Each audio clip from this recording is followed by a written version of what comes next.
Yon ya mas. Jadi bunga itu simbol. Selama masih ada orang menikah, berarti bangsa pasarnya masih terbuka lebar.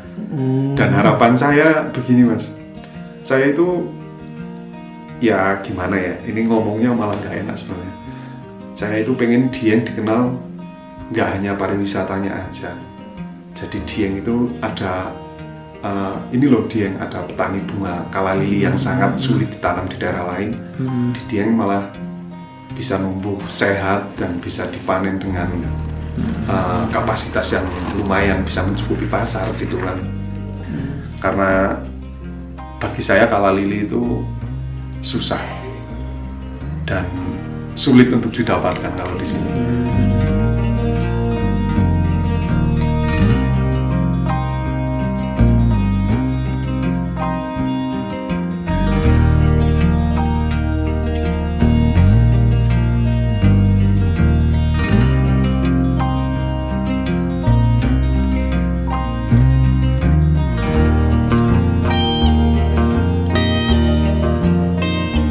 Assalamualaikum warahmatullahi wabarakatuh. Jumpa lagi di channel Juragan UKM. Usaha kita mulai, kalau tidak sekarang kapan lagi?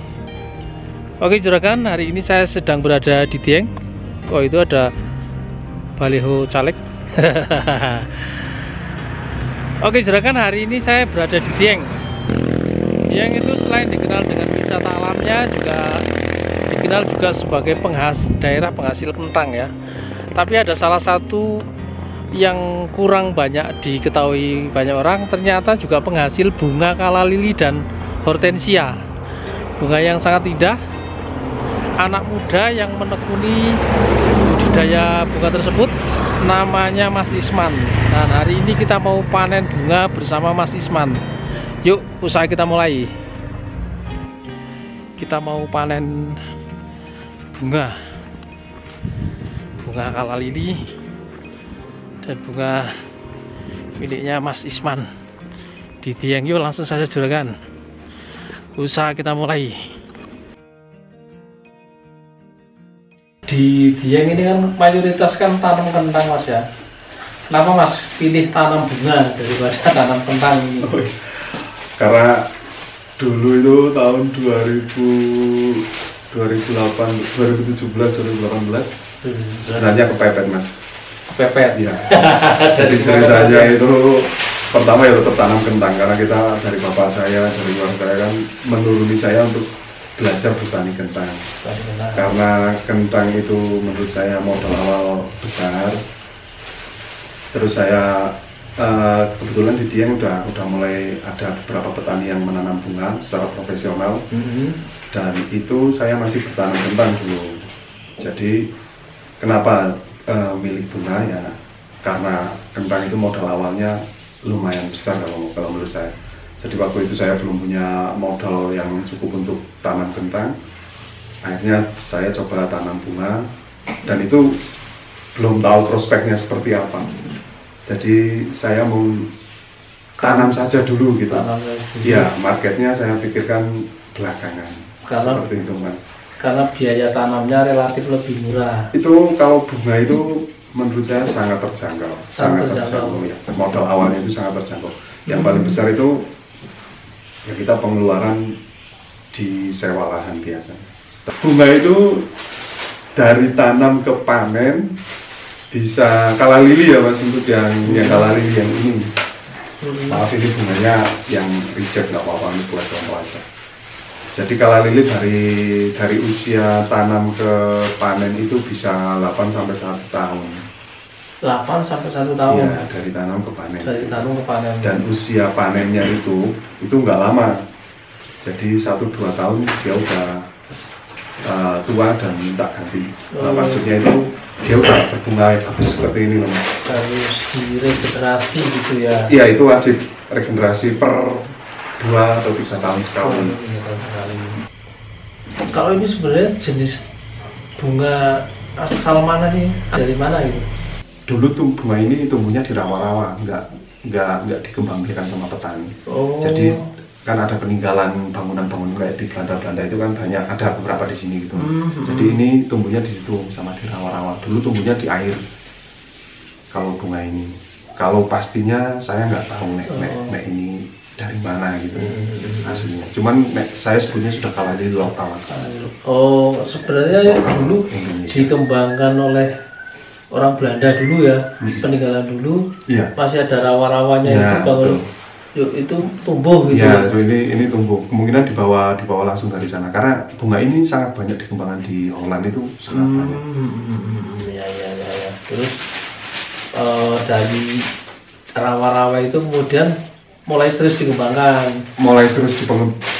Dikembangkan itu sekitar tahun 2010-an sama om saya. Ada om saya yang serius mengembangkan itu, dan saya mulai mencari tekniknya, mencari bibitnya itu dari mana gitu kan. Seperti itu Mas. Dan ini sangat susah dicari bibitnya. Oh, bibitnya susah dicari sampai sekarang.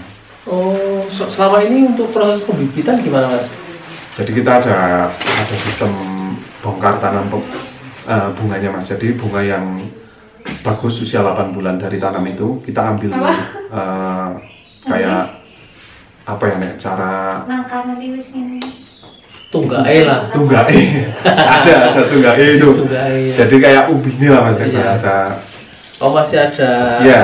Jadi umbi ini kita pecah semua, terus kita ambil yang kecil-kecil. Oh, tunggae bahasa Indonesia. Apa tunggae? Untuk kita bikin bibitnya seperti itu. Jadi kita ambil umbinya kecil-kecil kan itu banyak, di bawah kan gerombol itu. Tadi di kebun kan lihat bunganya atau lihat pohonnya. Jadi itu di bawah itu tunggai banyak, umbinya banyak, terus kita pecah. Kita tanamin satu di polybag. Berarti sejauh ini belum ada yang khusus pembibitan untuk kalalili, itu belum ada. Belum ada. Di daerah sini belum ada. Belum ada Mas, tahu saya belum ada karena kebetulan yang tanam kalalili secara secara serius atau profesional mungkin hanya beberapa orang. Hanya beberapa orang, termasuk salah satunya Mas Isman. Ya. Dan kalau menurut saya masalah yang saya hadapi sebagai petani bunga itu juga sangat banyak Mas. Apa itu contohnya? Kayak kita kan yang namanya petani Mas, itu saya belum bisa memecahkan penyakit kalalili itu sendiri. Jadi dia kenapa 1 tahun masa panen, 2 tahun masa panen harus dibongkar. Jadi kendalanya itu tunggai atau umbi ini itu busuk dia. Oh, gitu. Beda sama tanaman kentang, beda sama tanaman misalkan kayak kubis sama wortel kol dan lain-lain. Itu kan dia menyerang daun atas. Kalau kalalili itu dia menyerang umbi bawah Mas.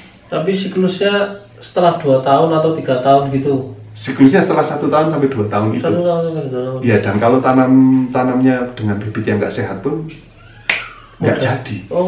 Dia nggak tumbuh. Gitu. Dan itu barangkali nanti didengar sama rekan-rekan yang ahli, maksudnya sering di bidang pertanian, membidangi pertanian gitu. Siapa tahu bisa bantu saya. Iya, ini masih ada kendalanya itu ya, busuk di umbi bawah, batang bawah itu ya. Jadi dia penuh dengan kalau saya nyebutnya sini kayak ulet-ulet kecil-kecil itulah. Jadi memang kayaknya hama utama si bunga kalalili itu. Tapi sudah pernah berusaha ditanggulangi gitu? Biasanya untuk memanjangkan umur saja Mas. Jadi pestisida tetap masuk. Oh, pestisida. Jadi itu untuk memanjangkan umur saja. Masa panen itu lebih panjang gitu. Kalau perawatan kita sangat beda jauh sama jenis-jenis kayak sayuran yang ditanam di Dieng Mas. Misalkan kayak kentang itu kan butuh tenaga banyak tuh. Nah, kenapa saya pilih bunga kembali lagi ke tenaga Mas? Oh gitu. Jadi ya alhamdulillah saya ada yang rewang lah, cara wong Jawa ya Mas, rewang-rewang gitu, yang ngerewangi di sawah itu. Misalnya dari tanam ke sampai panen itu sangat ringan. Paling kita melakukan penyiangan per 2 bulan atau 3 bulan sekali sama pemupukan toh. Gitu. Pestisida masuk juga udah mulai umur 3 sampai 6 bulan baru masuk pestisida. 3 sampai 6 bulan. Dan itu ya intensifnya juga nggak cepet kayak kentang Mas. Jadi per 10 hari sekali atau per 15 hari sekali. Kalau menurut saya itu sangat ringan dan sangat prospek untuk ditanam. Ya tidak membutuhkan tenaga yang ekstra. Tenaga yang banyak dan itu sangat mudah lah kalau menurut saya. Kalau untuk anak-anak muda ya pas gitu. Masih bisa rebahan. Masih banyak waktu di rumah gitu. Misalnya perawatannya enteng gitu kan, masih banyak waktu untuk keluarga juga. Iya, betul. Dari mulai tanam usia 2 bulan itu sebenarnya udah bisa berbunga, Mas. Udah ada bunganya. Kalau dari tanam usia 2 bulan itu udah berbunga, Mas. Cuma dia belum bisa dijual. Nah, sayangnya seperti itu. Kita belum menemukan pasar yang mau menampung size kecil, size pendek. Jadi bunga itu memang harus dijual, bukan memang harus dijual. Baru bisa masuk pasar ketika dia batangnya udah lebih dari 50 cm. Oh gitu. Ya, jadi harus nunggu. Kenapa lama? Yaitu harus size-nya harus panjang dulu. Harus paling tidak berusia 8 bulan. 8 bulan. Idealnya 1 tahun lah. Nek kala lili sama hortensia ini sebenarnya bisa ditanam di semua wilayah nggak sih, Mas? Kalau untuk ditanam itu bisa, Mas. Bisa. Kalau untuk ditanam ya, buat hiasan bisa. Kalau misalkan karena Dieng itu kan berapa ya, 1.700 sampai ya kita kemungkinan ditanam di bawah itu dia bisa, cuman nggak bisa tinggi. Nggak bisa tinggi. Termasuk kala lili. Termasuk kala lili juga seperti itu, Mas. Jadi dia memang butuhnya hawa yang dingin. Gitu. Memang ya bisa tumbuh tapi hasilnya ya nggak maksimal. Ya paling buat hiasan ibu-ibu lah di teras-teras rumah. Itu bisa ditanam.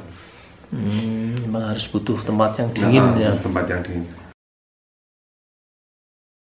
Kita jualnya per tangkai, Mas. Per tangkai. Iya, tapi dalam bentuk udah ini iketan. Isinya 10 ini, Mas. 10 tangkai. Iya, isinya 10 tangkai dan ini saya nggak jual grade. Saya nggak jual apa ya, kalau di pasarnya memang grade A, grade C, grade B gitu. Saya nggak jual itu, Mas. Karena bagi saya kala lili itu susah dan sulit untuk didapatkan kalau di sini. Jadi saya jualnya per tangkai aja. Per tangkai. Nggak ada grade. Mau yang kecil, mau yang besar, yang penting panjangnya sama, bunganya bagus itu saya dihargain sama. Kalau per tangkainya biasanya saya isi 10. Isi 10. Tapi kayak saya jualnya per tangkai. Per ikatnya biasanya saya isi 10, tapi saya jualnya per tangkai. Per tangkai. Okay. Berapa itu per tangkainya? Per tangkainya rata-rata karena beda daerah beda harga juga nih, Mas. Jadi karena kalau untuk yang jauh-jauh kan kadang packingannya juga butuh ekstra gitu. Kalau harga itu dari 5 sampai 8.000 per tangkai. 5 sampai 8.000. Kalau hortensia juga? Kalau gitu. Hortensia lebih ringan, Mas, karena itu lokal dan perawatannya agak lumayan mudah sih kalau menurut saya. Kalau hortensia yang lokal yang warna putih, warna hijau sama warna biru itu di harga 4 sampai 6.000. 4 sampai 6.000. Kalau yang warna lain kayak hortensia yang Holland itu di harga 8 sampai 10.000. Lebih mahal. Lebih mahal lagi. Satu per minggunya kira-kira bisa kirim berapa, Mas? Kalau per minggunya Kirim berapa ya? Karena kita manut stok kebun, Mas. Jadi bingung kalau di apa harus menjawab pertanyaan gitu. Karena kita manut di kebun aja.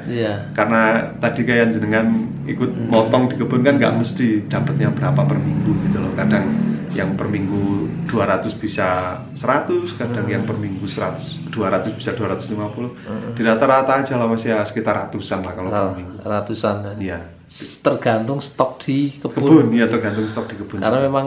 Karena memang apa belum bisa memenuhi permintaan pasar. Sangat, Mas.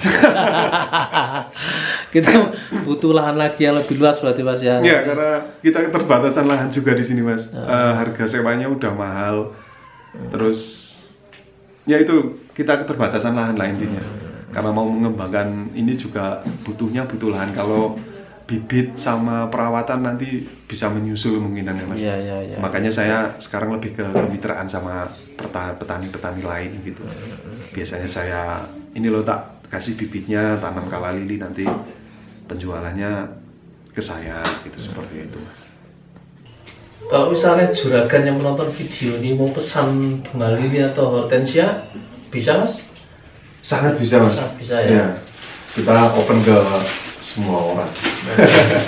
Bisa kirim, berarti paling kalau ke Bali tadi masih bisa ya? Ke Bali, Lombok masih bisa.